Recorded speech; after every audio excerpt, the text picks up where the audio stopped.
Welcome back to MRI, the network. I'm Bert Miller, and today we have our guest, our Chief Vision Officer, Joe Mullings. And I got to tell you, I love it, love it, love it every time I get to spend some time with you, especially in this chair right here. So I always enjoy my time with Joe. And today we're going to cover quite a bit. We're going to kind of give you a heads up and give you an overview of what we're going to cover today. First of all, we're going to talk about Joe's journey. So we're going to go back to the beginning, 1989. I want to hear a little bit about that, all the way through the point to where you decided to bring your company back into MRINetwork and then ultimately join MRI as part of our team. So looking forward to that. The other part I want to cover in this session, Joe, is some of the things that you've been sharing and we've been sharing as an organization as it relates to the Media Forward program and the digital strategy. And a lot of people holding their hands up. There's a lot of interest and they're now awake. But there seems to be a little bit of confusion or maybe some lack of understanding as to what our true beliefs are and the fundamentals around what the phone truly represents and going back to the key and how we're blending that in with some of the legacy fundamentals. So we'll cover that today. I want you to spend some time today to talk about our products and the pipeline of our products. I know that's something important to you, and the professional services that we're providing back to our network and why that's going to be a real value to them today, not only for our current network, but to those that are outside our network. And then finally, we really want to spend and give you an opportunity to maybe give us a sneak peek, if you will, about some of the things we're talking about as an organization around media and how that's going to play into the organization. We'll talk about, you'll hear words like newsroom, et cetera. So you ready to get started, man? Let's do it. I'm excited as well. All right. It's the hot seat today. Oh, yeah. Usually I'm on the other side. I know. But every time I get a chance to do this, I enjoy this. When Joe's in this seat, though, it's what's great about it is that we're able to set him up where he gets a lot of the mic drops, and I love that part because it brings value to what we're trying to get done here. So let's start there, your journey. Yeah. 1989, man. December 4th, 1989. What time? Probably around 7:30 a.m. in Sebastian Lavolsi's office in Hauppauge, New York. Right. Sebastian had a office in Hauppauge. Bill Joe's owned the franchise rights on Long Island. For those who've been out around the network, Bill Joe's, Kornfeld, my stepdad worked in Bill's office, Art Sheehan. Mm-hmm. And I worked for Seb. It was a 2-desk office at the time. I had originally went into his office to look for a new job. And after 2 hours of an interview, if you knew Sebastian, it's not a surprise that it was 2 hours long. And Seb said, "Hey, did you ever think about this business?" I said, "No, never." And he told me, I think the big biller at the time, W2, was Rick Murphy, who was in CompuServe out of the Woodbury office, what he made. I'm like, I'm in. So December 4th, 1989, I went to work with Seb. It's funny you say that. I mean, in many ways, many of us got into this business as a go-between between other jobs or other opportunities. Mm-hmm. And none of us really grew up saying, "Hey, man, I want to be a recruiter." Yeah. And it's the irony in all of that is we've been able to really build a really nice career. Not only that, but the passion we have for it. All right, so now fast forward beyond that. Why recruiting beyond the compensation? That was it? That was the hook? Well, everybody tells you to do something you love, right? That's what you should do. You should go out and do something you love for a job because then you're going to be great at it. And while that's true, romantically that's true, I didn't fall in love with recruiting, and that's why I pursued it. I think what I did was what most people do who end up eventually falling in love with their job. I'm not sure that you do fall in love with your job on your very first day. But what it did, it allowed me, I have an engineering background. It allowed me to look at things as a problem solver. I was lucky enough to be apprentice underneath Sebastian and Bill Joe's and some Ellen Irwin and other big billers at the time. And at about the 4th or 5th month is when I fell in love with it. I went into the MR family because my stepdad, Art Sheehan, had worked there. And he, at that time, had an office in Port St. Lucie. And about About 4 or 5 months later, I really fell in love with the business because I was able to help a lot of people. I was able to solve problems for companies. I was able to move people in careers. Remember, this was when you mailed in resumes. You didn't even have a fax machine. Right. And then I had a knack for teaching. I love to teach. I love to build. I love to inspire. And Bill Joes used to let me run morning meetings early in my career, 5th, 6th, 7th month at Woodbury, which I think it was like a 16-desk office at the time. So, you know, I found a place that was home for me, and it really fulfilled a lot of the, you know, hopes and aspirations I had for a career. I never thought of myself as a headhunter, but I always thought of myself as somebody who can build, teach, and inspire. And that's why I remain in it 30 years later. That's great. And so you started a great office, without question. That was one of the better offices in our network at the time. And before you came back to MRI, I remember texting you a photo that I'd found at corporate. A young Joe I Mullings. made top 10 my second year in MRI. And I do, so this is worth noting, and it just speaks volumes around Bill Joes. I told Bill and said when they hired me, I'd work for him for 2 years and leave. And 2 years and 4 weeks to the day, I left and opened up MR Coral Gables. Mm-hmm. But I had left in late December of 91 and opened up MR Coral Gables in January 92. I made Pacesetter and I made top 10. Bill Joes let me leave with my database, and he paid for my Pacesetter trip, even though I was no longer a member of his office. That speaks to like the fabric of who the MR people are. Right, right. No, that's great. That's great leadership, and kudos to him. So you opened your firm in Coral Gables. That's how you landed in South Florida. Yeah, my wife at the time was a model for Ford, and we could have went to Milan, Italy, LA. We were done with New York. And so I'm like, I'm not going to Milan and certainly not LA, so let's go down to Miami. So we hit it up in Coral Gables. Myself and Jim Weber, who was my college roommate, opened up MR Coral Gables. That's awesome. Congrats. And so you were with Jim for a bit of time, and then you... About 3 years. We were 3 years together.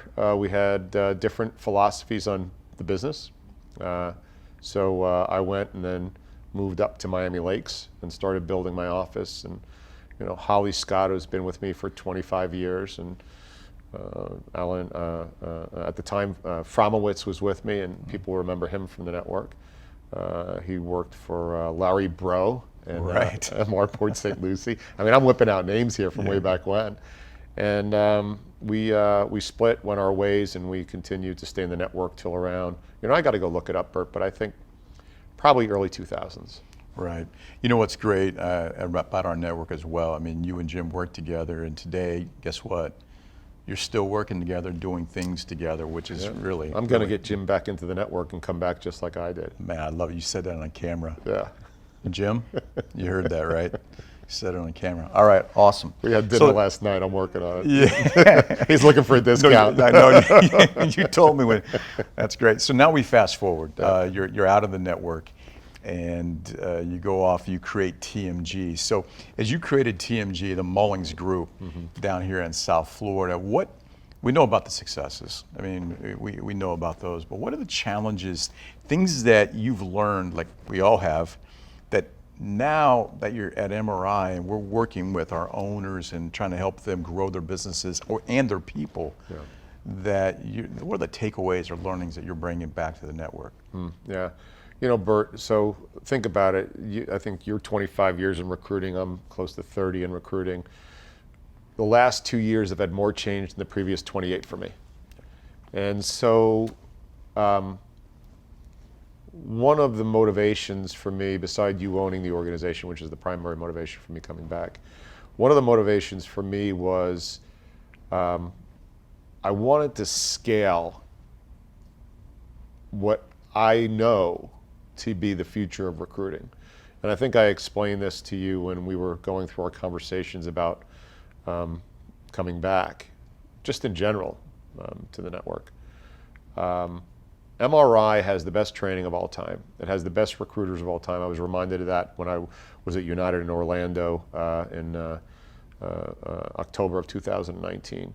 And as I stood on that stage, I had no idea I was going to come back to MR at that. But after I walked out of there, I looked at that was it 400 people in the audience. And the love, the embrace I got, and the passion for the industry that I had missed when I was an independent recruiter just knocked me to the floor. And then Dave Dart cornered me in the bar, and he solicited me for 2 hours and 4 vodka tonics. And like, he's the one who actually started the fuse to get me back, because MR is this enormous powder keg of talent. And we've been there for a long time. It's like this huge powder keg. And I talked about the change going on in recruiting right now over the last 2 years. I think what I had theorized with TMG and proved at a small scale, I said, gosh, where can we bring this to the market at scale? And to me, I think I had the spark. I think I knew you were progressive enough and brave enough and crazy enough to allow that spark to drop into this big powder keg. And then the world could change. The world of work could change. And so, you know, that was the reason why first I came back as a member.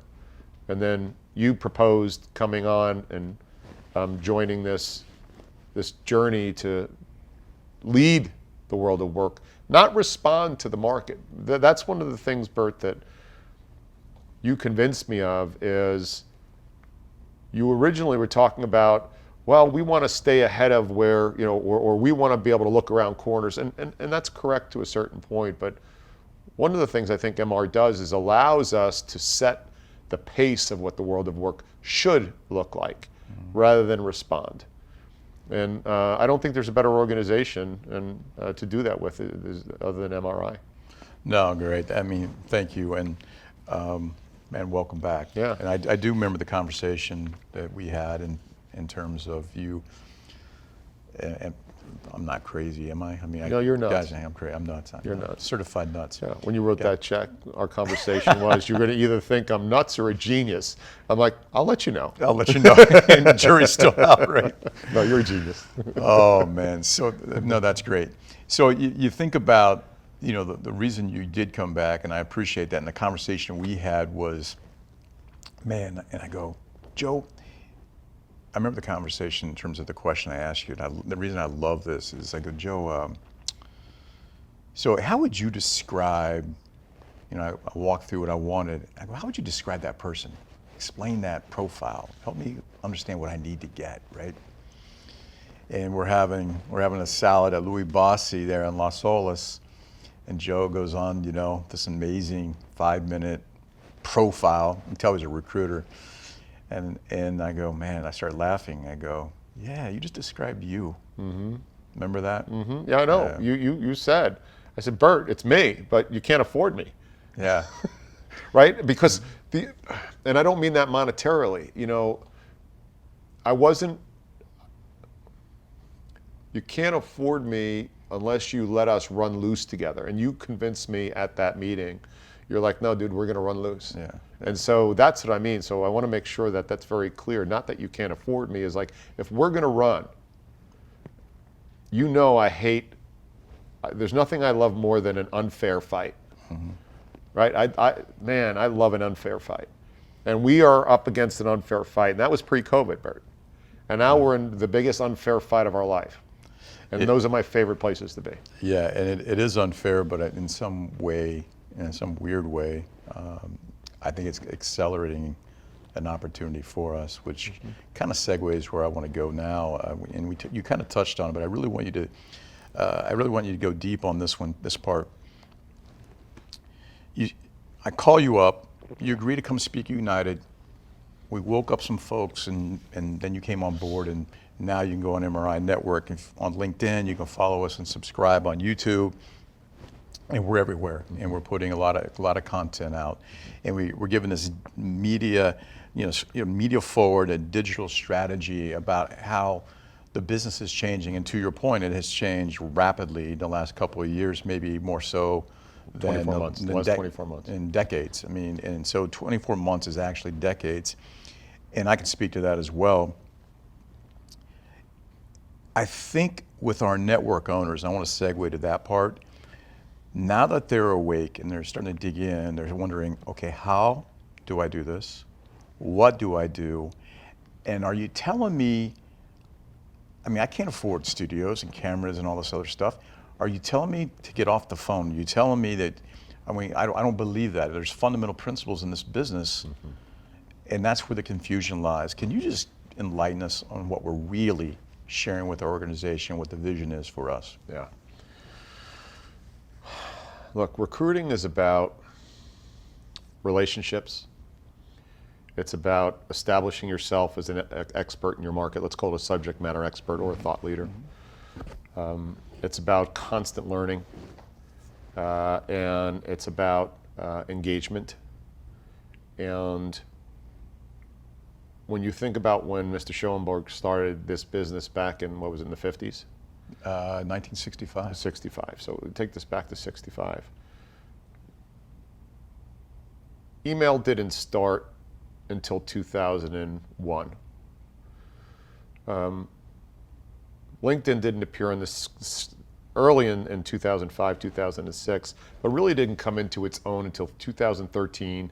Then really got it. Then it was a job board, and it was competing with Monster and Career Builder, but really didn't become a learning platform until 2017, when Microsoft bought it. And most of our owners that had started up in the 70s and the 80s, which includes me, and even into the 90s, knew two things: phone time and the telephone itself. And that's where we executed. And so most of our tools and mindset was around that. And then we started introducing media, right? And I think I was faulty in my initial messaging to the network. Media is not here to replace the telephone. Media is here to take that subject matter expertise, that reach, that engagement, that relationships, and scale them beyond the 40 phone conversations you can have a day. Even if you take an experienced recruiter who's been at it 10 years, he or she is probably, if you really looked at the analytics, they're speaking to the same people day in, day out. And you probably can look at most great billers, and their billing went like this and then went like that. And I believe two reasons it's staying flat. One is pure physics. You just can't reach that many people. And they reach a state of they're making enough money to hit their comfort level. Neither of those are wrong, they're just facts. You probably reach 1/1000% of the people in your network, in your dig, even if you're an expert, just pure physics. With media, and I'm not talking about video, and I'm not talking about podcasts, I'm not talking about any of that stuff. I'm talking about reaching people at scale. That's what media is. Writing is media. Newspapers are media. If you can demonstrate your subject matter expertise in your dig at scale, that will increase your engagement, the level of conversation, the value of those conversations, and those conversations still occur on the phone. So that's the 10-year person. Let's go to the brand new AE, Bert, which is probably, well, it's going to be all of the new recruiters coming in, right? If you look at it, if every owner who's listening to this knows this, and AEs who've been around for about 3-4 years, it takes you a good 3 to 5 years, I'm going to say 5, to become a subject matter expert in your area if you didn't come into the business out of that specific industry. And even if you did, if you're counting on just making calls to demonstrate that subject matter expertise while you learn how to recruit, while you learn the business processes, you're looking at about a 4-year run. Because you can only have that many conversations during the day. If you're a subject matter expert, but nobody knows it, or a limited number of people know it, because your reach is restricted on the phone, you're shorting yourself, your career, and your office, and your owner. What media does is allows you to accelerate, probably one of the most important components is demonstrating your subject matter expertise on a platform where 675 million people are now members, of which 100 million of them go to LinkedIn every single day. That's bigger than your reach on your telephone exclusively. No question. In the beginning, if you took a sampling of 50 phone calls a day, and you broke them down into A, B, and C calls as a beginner, a majority of those calls would be C, maybe some B calls, highly unlikely A's. And if I compound that over a day, a week, a month, a year, because I have to make those conversations and I have to get through, and less people these days are answering their phones. I'm not even going to bring that handicap up, because when you and I grew up, everybody answered their phone. Now, if Or return voicemail. Or return voicemail, right? Yeah, don't even return voicemail.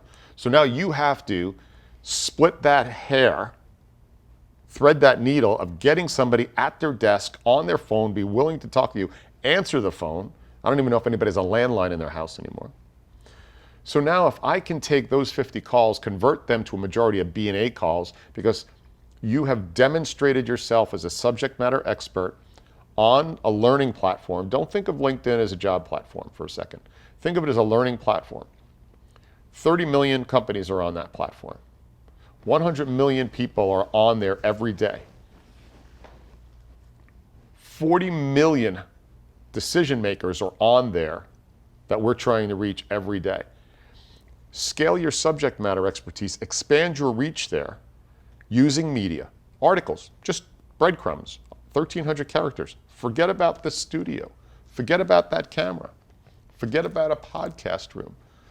Just media. So when I do continue to pick up the telephone 50 times a day, I am now very quickly converting those 50 calls to B, B plus A calls. Right. And I'm allowing that person, instead of taking 5 years to become a player, I'm probably cutting that down to 2 years. Yeah, and that person becomes a brand, right? That person individual becomes, a brand. you know what I want to start using with people, Bert? I want to start using that we are allowing you to demonstrate your subject matter expertise at scale at a faster pace. Because I think some people, rightfully so, we talk about brand, we talk about reputation, we talk about thought leadership. I would like to include in there subject matter expertise demonstrated on the platform where your hiring managers and candidates go every single day. That's really what we're doing. I love that. It's like a voice, right? You are a voice in your space as a subject matter expert. And as people get to know you, and I think you've said this, you see it in other brands, and you see it in other reputation or subject matter expertise or voices, however you want to identify it. But if you are better well known and just average, you'll actually win over a company many times that is has a better product. Absolutely. But not as well known. If I'm a 10 as a subject matter expert, and I'm going against a 5 as a subject matter expert, but that 5 as a subject matter expert has a 10 in regards to reach, and this subject matter expert is not even at a 1 or a 2 right now, this person's going to win all day long. Yeah, without question. So talking to that digital piece, and thanks for clarifying it, because I think that is important for our owners to understand where it's not the business itself, it's really how we do the business that we have to make a little bit of a tweak, and I think we're feeling that friction, and the phone doesn't go away. It's just a matter of when we get to the phone to talk to those 40 people, and not only talk to those 40 people, but 40 higher quality calls within those 40 conversations. And think about those calls, Bert. Let's give some credit to those calls. When you have an A call, you're generally learning. You're talking to a hiring manager who's telling you about their business, or you're talking to a candidate who's telling you about their career. And you are now gathering more information to put into your intelligence database. You're increasing your subject matter expertise. So just through that use of media, indexing towards B plus to A calls more frequently on a daily basis, it's a compounding effect of just continuing to ratchet up your SME status in the marketplace. we still have to have those conversations on the phone. Right. And before we get away from this, I want to spend some time and come back to the owners about will the profiles of who we hire change, and how will this ultimately create stickiness and retention, not just for the new people we hire, but the current people we have in an organization. So I'd like to spend a moment on that. But when you think about the how, in terms of our owners and what they do, how are they going to implement this into their organization? How would they articulate? How would they help their folks get behind this? Because in some cases you have offices with AEs that have fundamentally had success in the way that you and I grew up. Yeah. Well, look, we all have heard the stories of Blockbuster and Kodak, and Oldsmobile and other iconic brands at the time that did not really think that they had to change because it had worked that way always for them, and we knew those outcomes. What's critical that owners need to convey and share with AEs and AEs with other AEs is, anytime you stop upskilling in any industry, you are going to put yourself at risk, and that is not a linear risk, it's actually an accelerated risk. So no matter what you're doing, you've got to be upskilling. And no matter what career choice you've made in recruiting or out of recruiting, we're seeing it now, you're going to have to upskill. Upskill means understand more about, look, what do we do, Bert? As recruiters, we influence, we communicate, we engage, and we facilitate. I didn't say sell in there, I didn't say close. And the great recruiters know that's true. How we communicate is incredibly important. The rate of acceleration in the world we're living in today of communication modalities and where people go to get their information should be job one. Focus on where are people getting their information, how are they taking it in? And if, as a headhunter, and your critical skill set is communication, is not being kept up to speed on the platforms, the tools, and the techniques of communicating, I think the owners have to start there. And I think the AEs have to start there. And then it's onus on us as MRI, as a service provider to the network, is to provide these upskilling trainings back to our members, which is what you and I are working on. Exactly. And if you think about it, this is, when you're a two-person office, you're a three-person office, you might be comfortable. You might be making the money you want to make. You might not want to grow. You may not want to hire a lot more people. What you just said is impactful, because when you're sitting still, as we all know, that's not just a cliche. Cliches are discovered and invented because many of them are real. When you sit still, you go backwards. And so we're not even suggesting our three-person office become a 23-person office. No. There's a way where our three-person office can continue to be educated, learn, grow their business, and scale a desk at the same time, as well as scaling their subject matter expertise and voice and visibility in their markets, in their market share. So, folks, we're not saying you need to become a large office at all. No, you and I have this discussion as we look at products in MRI, as we look at programs in MRI, as we look at pushing those out to the network. I know I'm always asking, does this product or this service or this training or this upskilling, does it work in a 2-desk office, and will it work in a 20-plus desk office? Unless I can answer yes to both, I've really got to reevaluate that. Growth is always very interesting. We have to make sure we look at growth. We're not looking at growth by adding desks. We're looking at growth, again, by upskilling and self-learning. We are currently in a very interesting business climate. If you have kept on top of upskilling, if you have kept on top of the proper use of communication platforms, we have added stability to your business. We have added a keel to your business. So when we talk about growth, it's easy to process that as desk size and costs and exposure and risk, which is what you take on as you add. My risk today in my office is higher than it was when I was a 2-desk office. Right, right. But that was a conscious decision. I might be in a place in life where I don't want to do that and I want to have a 2-desk office. I want to crush it. Right. For the network's responsibility to you is to give you tools that add stability and a keel to your business. That's great. So why do you think we're a product company, number one? And how is that, in effect, going to help our owners? Well, first of all, it's going to help the AEs grow and be better at what they do. But why is that going to maybe change in profile hiring or allow for stickiness and retention? And we all know about retention. It's the golden key to growing a business without adding people. So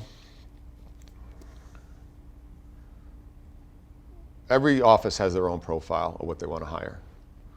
I would say, though, if you look at it, and whenever I'm comparing offices to offices or techniques to techniques or AEs to AEs, and I've got 4 amazing AEs who have been with me for a long time that are the core of my business, I always equate it to a golf swing. In the hitting area, when you hit a golf ball, the face of that club, no matter what, based on physics, has to hit that ball at an exact way.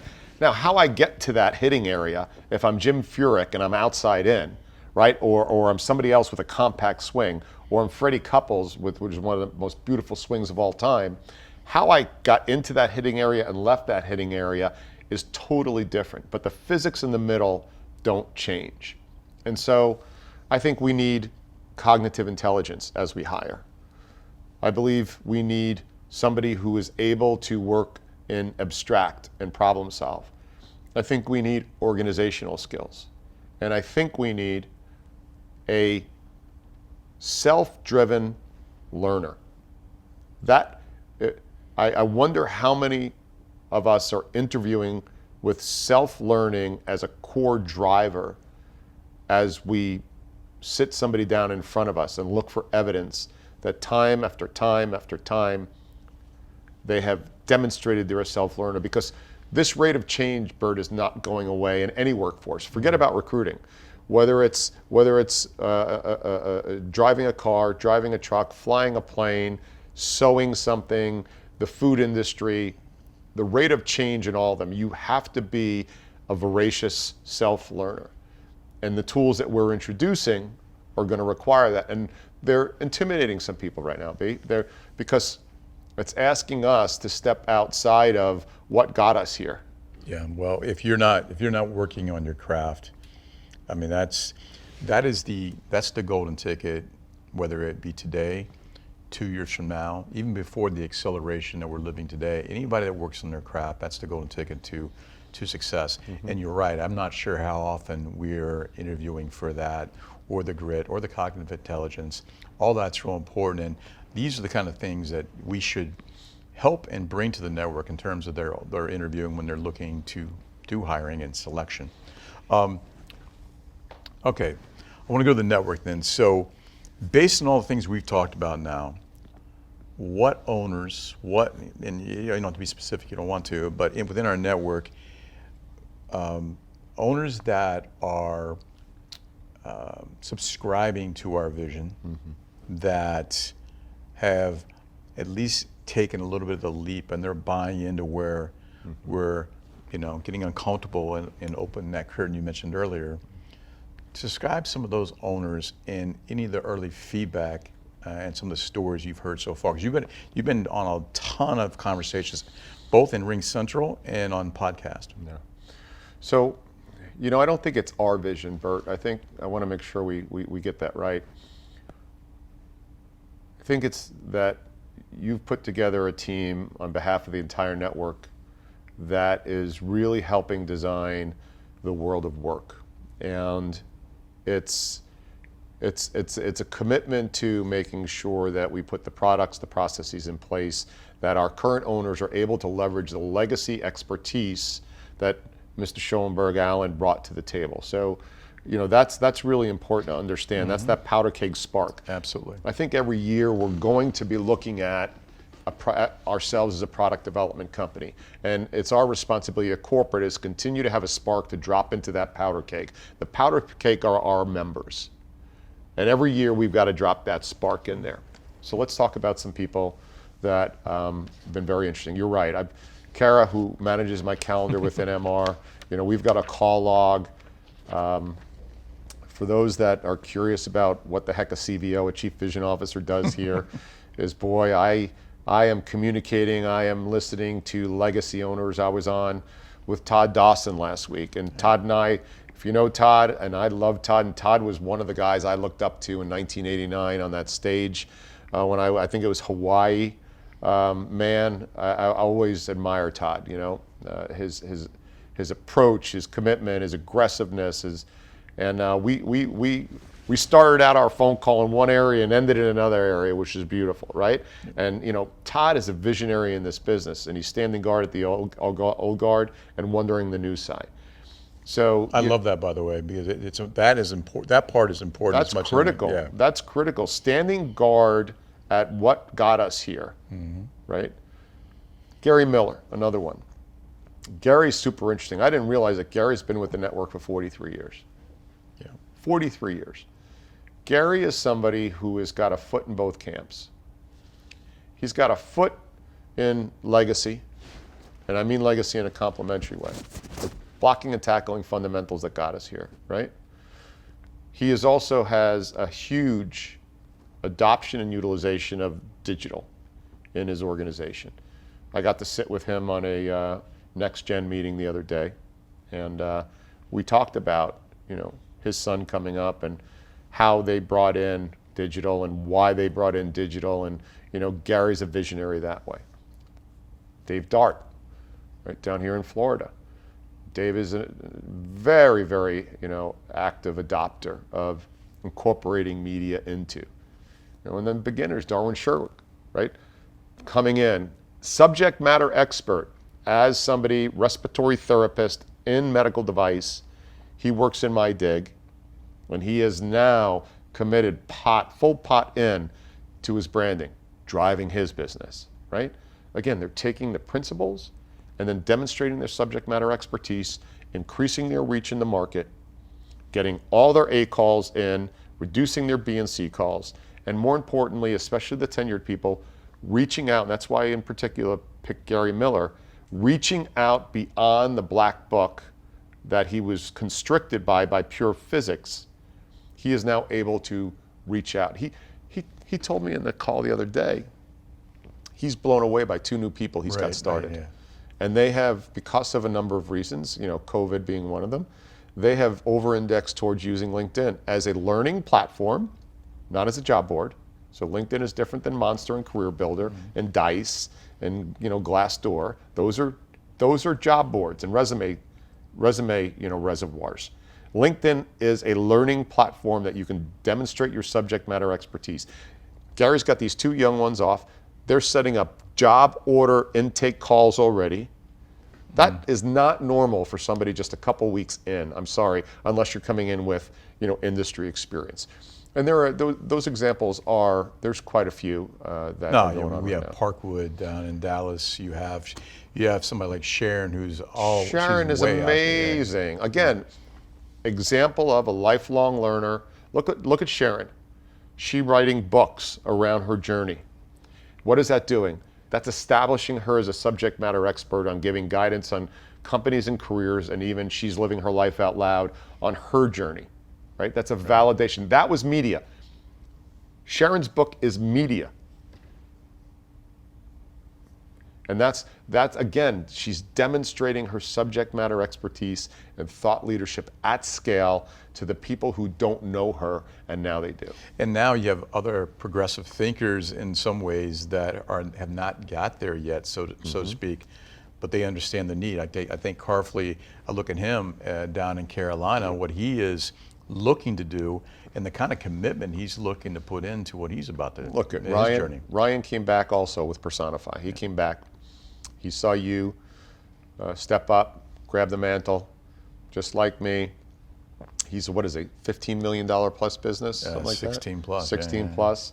Runs a great business down there. realizes that he's got a gap in his game, and he's moving into a relationship with BCC Media, which is part of MRI, to establish his subject matter expertise and thought leadership at scale against giants that he competes with currently. Well, Joe already leaked a little piece. We'll come back to BCC Media in a bit. Sorry. That's okay, though. BCC Media, pay attention to that. Cool. So if you really, if you think about the names that we have thrown out there, and again, there's a host of others. If we forgot one, sorry. But we have some early adopters that are sticking their toe in the water, and Gary up in Chicago is already having some success with a couple of his new folks, which I love that story. So I'm glad you brought that to the table.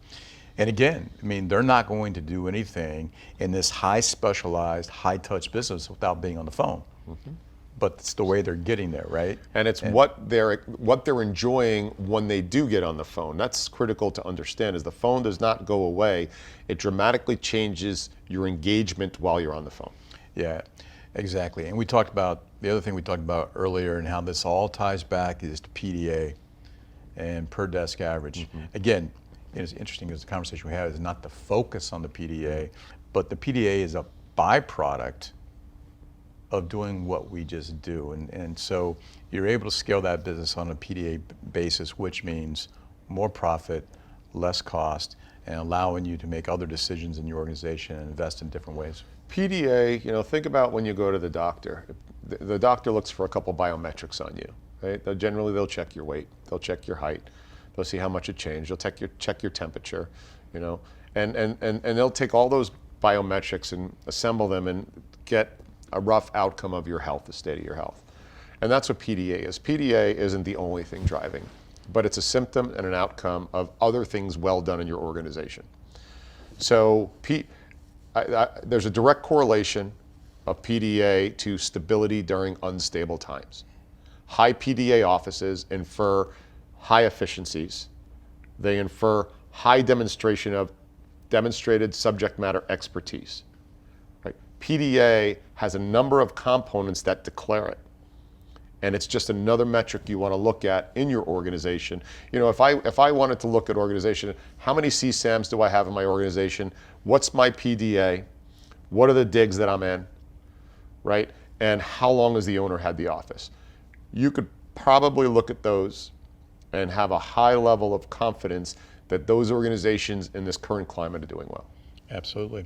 Can you kind of speak to, and this may be a little self-serving, so if it is, man, we can divert, but the level of investment that we are making, not just financially, but in our team, in our own education, in the way we spend time in meetings, the resources we put towards certain things. Can you talk to that and how that is going to bleed out to the network a little bit? I'm watching you come under heavy fire at times when I think you just came upon your 1-year anniversary. Right. I've watched it. You're a better man than I am. You are elegantly and nobly taking fire for the disrespect that the MRI brand and organization had over the last 10 plus years. Look, private equity, a changing market, owners who knew very little about running an office, that resulted in a less than ideal delivery system for the current owners. You came in, you just didn't, quote unquote, like you say, write the check.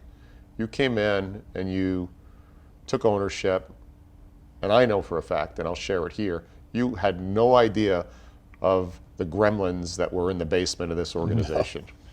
No. One of the things that I thought I was a good prospect for buying this thing is I knew where the bodies I'm not going to hire you to do my due diligence on my next company, Bert. Exactly. Know where the prospects are buried. So you came in. I'm going to answer your question. You came in, and I'll tell you, when you gave me the lineup on who you hired, I was super happy. Nancy was staying with the organization. I think she's got such tribal knowledge and knows so many things, and such a fantastic asset for the learning, training, and development part, as well as overall leadership. The one head scratcher I had was you went out and hired yourself a Six Sigma expert. And I'm looking at it from the outside first, before I met her. I'm like, okay.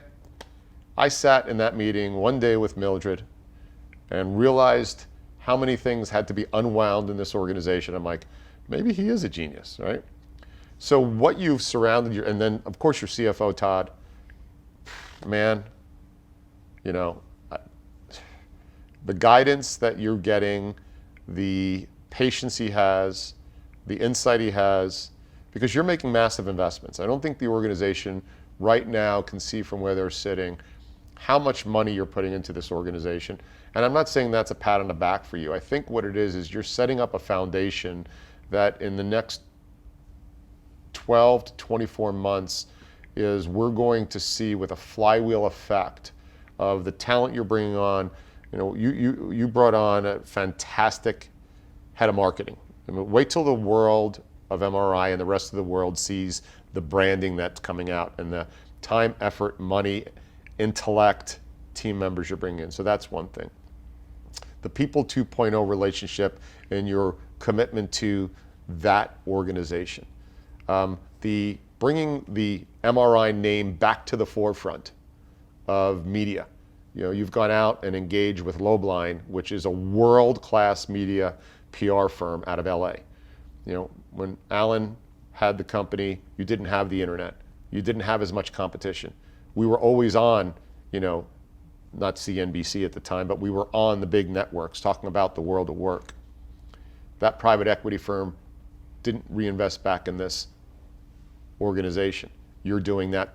I don't want to say how much, it's your number, but it's big six figures. Yes. And it's important to the members. It's important that membership knows this and the world knows about MRI and re-attaining, and I would say probably in the next 12 to 18 months, we will be number one again from a brand, from a competition, from the products out in the marketplace, from the services.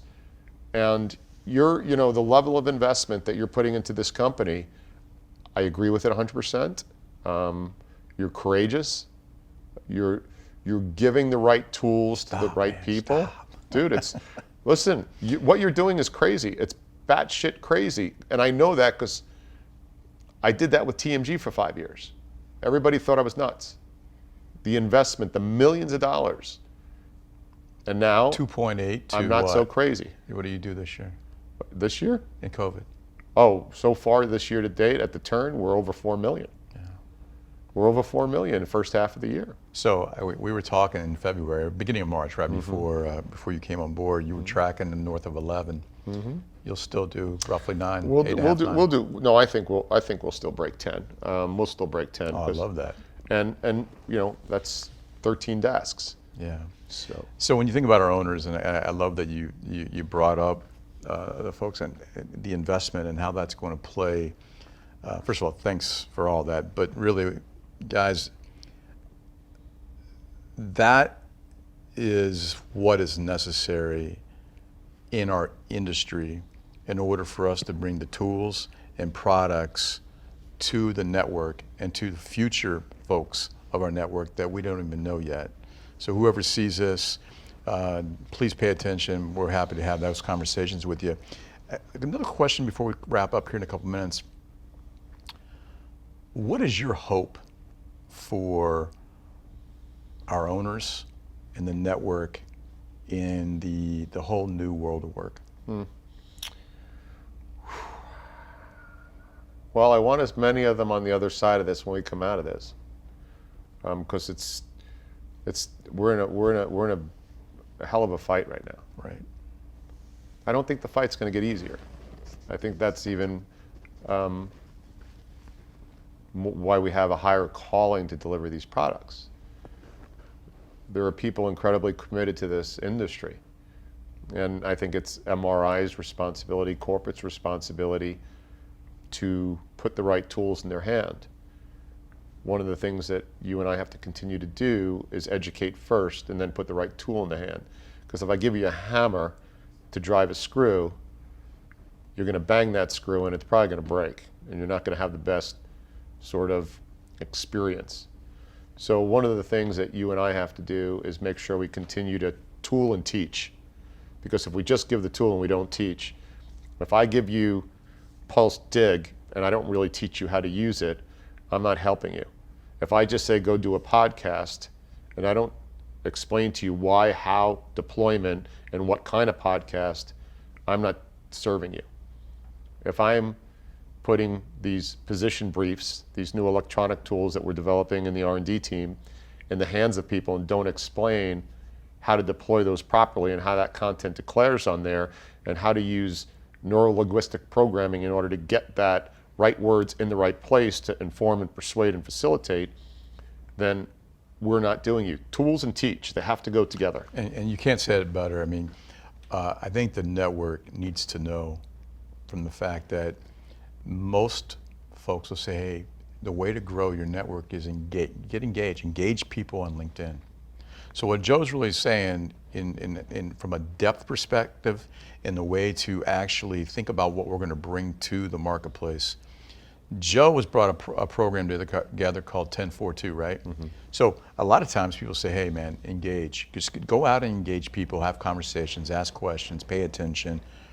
That helps. Sounds good. It's at a certain level.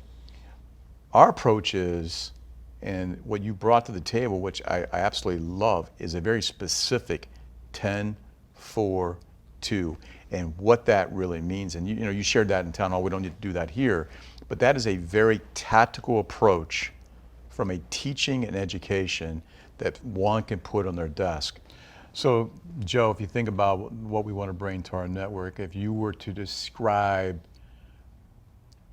our corporate MRI network and what we're going to bring back to our owners as it relates to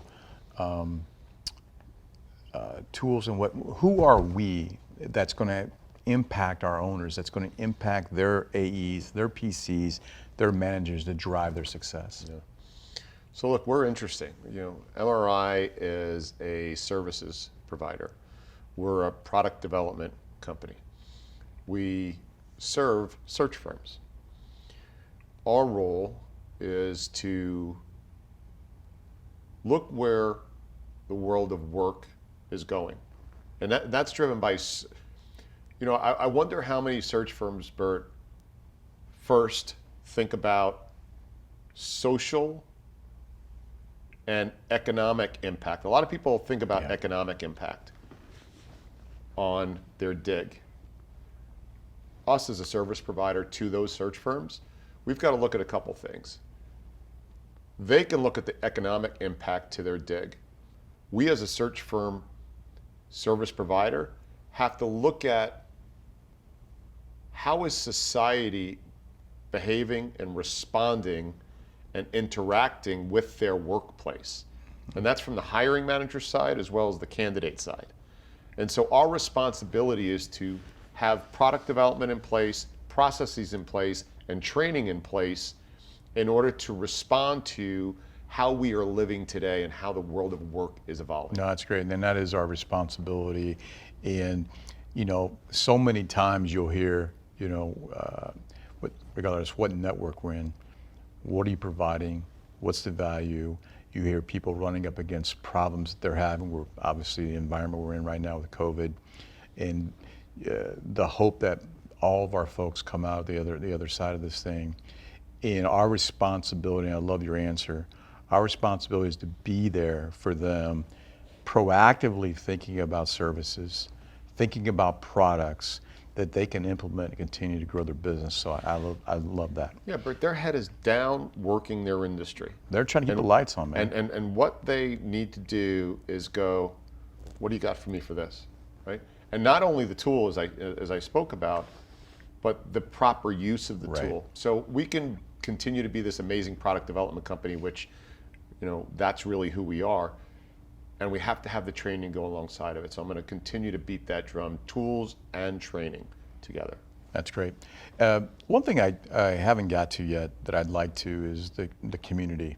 And, you mentioned earlier how we the owners of MRI over the years, and then ultimately the multitude of leaders have not really created a vision nor have taken care of this beautiful, beautiful company called MRINetwork and the owners. And yet, in spite of runoff and the various things that we've had happen over the last 10, 12 years, MRI is still in position to be a serious powder keg in this industry that you alluded to. So that's a huge tribute to our community. The community of network owners and the value that they see talking to one another, their willingness to give and the abundance mentality they all bring is incredible. And I've known that for a bit. And what I really love that you've had a chance to experience since you've been here through the various podcasts you've had, as well as the one-on-one meetings and video conferences, is that you get a chance to talk to these folks. What is some of the feedback that you've received, and just your overall observation since you've come back? I mean, you talked earlier about what you noticed at United, but you now have firsthand knowledge from spending time with these folks. Yeah, one of the things that I've well deserved. I've taken a lot of heat from some people in the network. They're not just quite sure what I do. Do I just sit on podcasts all day? And that's fair, because that's all the outside world sees right now. What I do know is, and I think we did a count the other day, probably Alyssa can tell us, I think we've got over 150 pieces we've done, and I've driven a lot of those, and most of the network has not seen them yet, is I've had intimate conversations with owners who have been here. Gosh, I was on the phone with a gentleman today. He's been here since January. And then I've been on with Gary Miller, 43 years, and Todd. The one thing holds true is these people fly that MRI flag as proudly and as aggressively and as defiantly, depending on the environment we're in, as they would any other flag of their country. And the commitment to this organization from the grassroots perspective, I'm plugged into O2O. Right. I'm spending time in the O2O camp. I'm spending time in Next Gen. Again, a lot of the things that you don't know and you're not supposed to know. I'm spending a ton of time in there. And the belief system that this organization has is mind-bending in a positive way to me. So, look, those who know it are shaking their head right now going, yep, yeah, of course it is, but I think that's also was an unexpected catalyst that gets me fired up when I wake up every morning to come in, look what we're working with, predict the future for our organization, set them up for success, provide them with the right tools and training to do so. And this is a job that clearly is being put in front of me as a blessing, because you couldn't ask for, I keep on coming back to it, that powder keg of a family that we have. Yeah. It's just, I'm humbled by being able to sit in the CVOC. Yeah, thank you. And for those that are out there, our owners that are out there, they haven't really taken advantage, man. We're there. I mean, we're here, and I get it. I mean, I get it. I understand it in some ways very intimately, having been here 25 years, and that is, when you're looking back over some of the last few years, you just kind of have an empathetic viewpoint in some cases, and you just put your head down and you go. And if you're out there and you're seeing this and you've kind of done that, just peek up a little bit, man. Just peek up, and we're here to help you. And right now is probably not a better time than to grab some help. And we have owners that for a while, we had one in particular we talked about that was not open to maybe the digital and media starting to move forward and toward introducing his office into that network. That was pre-COVID. We got into COVID, Oh, here I am. It's like And- it was like Horseshack on. And what did you do? You didn't blink, and you immediately set up one of our primary assets to show up in that office. I've not seen you hold back a resource on anybody yet, and as I said, you're a better man than I am. Well, Really. to his credit, he held his hand up. To his credit, he held his hand up. So if you're an owner out there, man, hold your hand up. Hold your hand up. Hold your hand up. Yeah. Absolutely. That's great. So, anything else you want to, before we get out of here? Anything else you want to share, man? No, just when I started in March, nobody knew the COVID thing was going to happen, and it's been, I think, a blessing, and I think it's also been a validation of. I don't think, Bert, that we would be building this organization with such certainty, and probably as you and I look at services and products back to the network, we're building it stronger than we would have had it not been COVID in front of us. I'm not going to ever suggest we're going to be careless as we hold the responsibility for this brand. We are, though, looking very carefully at every single thing we do, and to have it pressure tested against the COVID environment and owners who have never seen something like this before. I just know on the other side of this, I can't wait for all the high fives that you and your team are going to get about 18 months from now. And it sounds like a long time away, everybody, but it's not. But you're going to start to see the convergence of the things that the teams have been working on aggressively. You're going to start to see that convergence in the back half of this year. And then you're going to start to go, okay, I get it now and I see where we're going. So I'm looking forward to that. That's great. And for those that are really, really looking backwards, as I mentioned earlier, I just ask one favor, and not that you owe me a favor, but I ask one favor for all of us. That is, I get the sins of the past, man. I get it. I understand it. But let's look forward. And if you just are open-minded to that, man, you're getting ready to take a hell of a ride. Whether you go under the MRI banner, whether you have your boutique name, we're here for you to promote either one. So, man, as always, I appreciate this time, spending time together. We get to spend a lot of time together. The cameras are not rolling sometimes. I wish they were, because some great stuff comes out. But I appreciate you carving out this time today. I know you're busy like I am, and I'm looking forward to the ride together, brother. You got it, man. All right. That's Joe Mullings, our Chief Vision Officer here at MRINetwork, and this is the network. So my name is Bert Miller, out.